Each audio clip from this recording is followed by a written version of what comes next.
Bordeaux 2e face à Laval 16e, enjeu important pour les deux formations puisque les Girondins, plus que jamais dans la course pour la montée, comptent un point d'avance sur Metz. Pour les Tangos, les deux victoires successives acquises à domicile face à Bastia puis Saint-Etienne leur ont permis de sortir de la zone rouge avec un point de plus que le premier relégable Valenciennes. 3 minutes de jeu, la faute sur le géorgien Davitashvili et coup franc que va transformer le capitaine Johan Barbet. C'est la 3e fois de la saison que la patte gauche du capitaine girondin fait mouche. 3e coup franc direct pour Barbet, son 5e but de la saison et donc déjà 1-0 pour Bordeaux. Pendant près d'une demi-heure, il ne va pas y avoir grand chose à se mettre sous la dent. À la 32e, une nouvelle accélération de Davitashvili, le crochet pour s'ouvrir le chemin du but et ajuster Alexis Sauvage. 2-0 pour les Girondins, 5e but pour Davitashvili. Ça chemine vers la fin de cette première période. Nous sommes à la 45e minute. Et Dylan Bakwa qui entre dans la surface de réparation. Il va crocheter Alexis Sauvage qui commet la faute.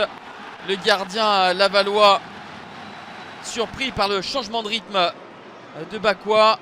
Josh Maja tire en force. Il est en échec face à Alexis Sauvage.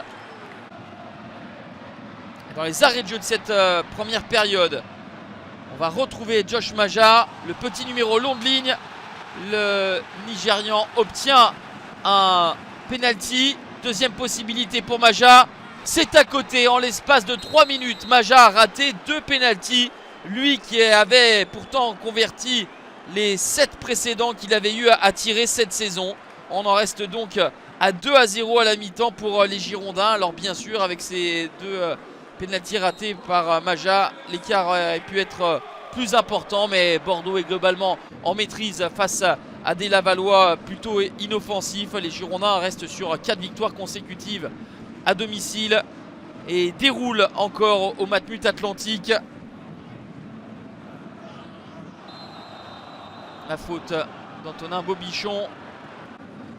On sait à quel point les Girondins sont efficaces sur coup de pied arrêté.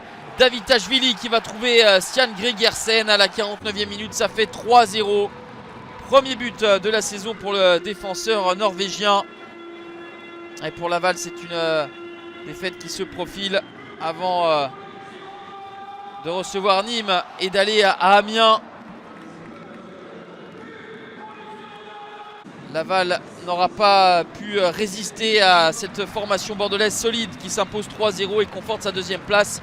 Profitant du nul de Metz à Guingamp, les Girondins comptent 3 points d'avance sur les Grenats à 2 journées de la fin avant d'aller à Annecy et de recevoir Rodez. Pour Laval, la zone rouge est retrouvée après cette 6e défaite de rang en déplacement.